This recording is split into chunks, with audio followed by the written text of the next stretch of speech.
ان کے اشعار کو خود حضور پڑھتے ہیں۔ اب یہاں پر ان کے واقعے کی طرف آئیے۔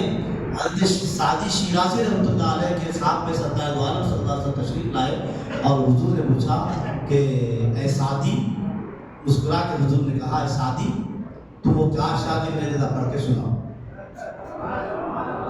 پڑھ کے سناؤ، کون سے مصرے لکھ رہے تھے وہ؟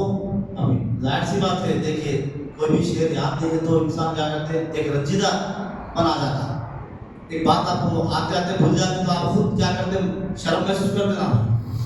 اب وہ محسوس ہو گئے، یعنی کہ وہ کیا کیے، تھوڑا غمزدہ ہو گئے، کہنے سرکار کی شان میں لکھا تو لکھا، 3 مصرے لکھا، بات کمپلیٹ نہیں ہوئی، کیا کروں؟ اور معروضہ پیش کرنے لگے، یا رسول اللہ وہ انکمپلیٹ ہے، یا رسول اللہ میں کیا پیش کروں آپ کی خدمت میں؟ مصطفیٰ جان رحمت صلی اللہ علیہ وسلم کی شان کیا ہے، اللہ نے آپ کو غیب کا علم عطا فرمایا ہے، اور حضور جانتے ہیں کہ وہ کمپلیٹ نہیں ہے، حضور اس لیے آئے ہیں کہ وہ کمپلیٹ ہو جائے، آپ میں اس لیے تشریف لائے ہیں کہ وہ کمپلیٹ ہو جائے، مکمل ہو جائے۔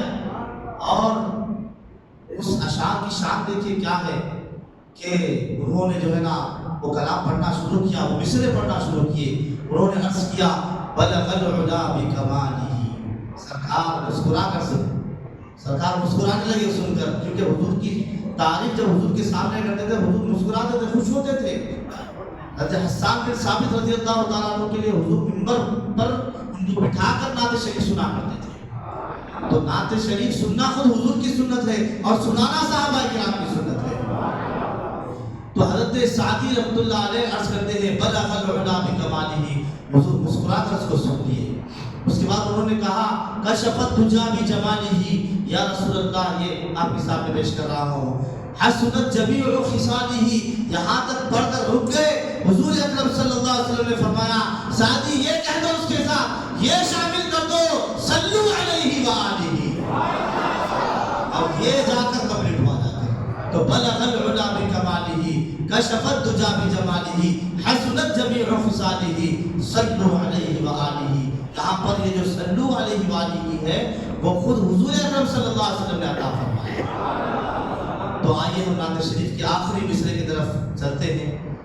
شاید میں بات یہ اس لیے نکل گئی کہ جو ہے نا اگر آپ نعت شریف کو کسی منفعت کے تحت، دنیاوی فائدوں کے تحت آپ پڑھیں گے سنیں گے الیاذ باللہ معاذ اللہ، تو اس کا فائدہ دنیا کے حد تک ہو جائے گا، لیکن اخروی فیض آپ کو رسانی اس کی نہیں ہوگی۔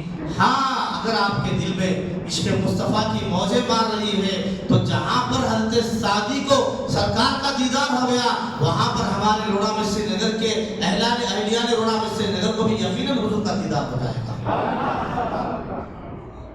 بات بدی سے پوچھتے بھائی سرکار کے دیدار کے لیے کیا کرنا ہے، درود شریف پڑھو، سرکار کی پڑھو، یقیناً سرکار تشریف لائیں گے۔ تو میرے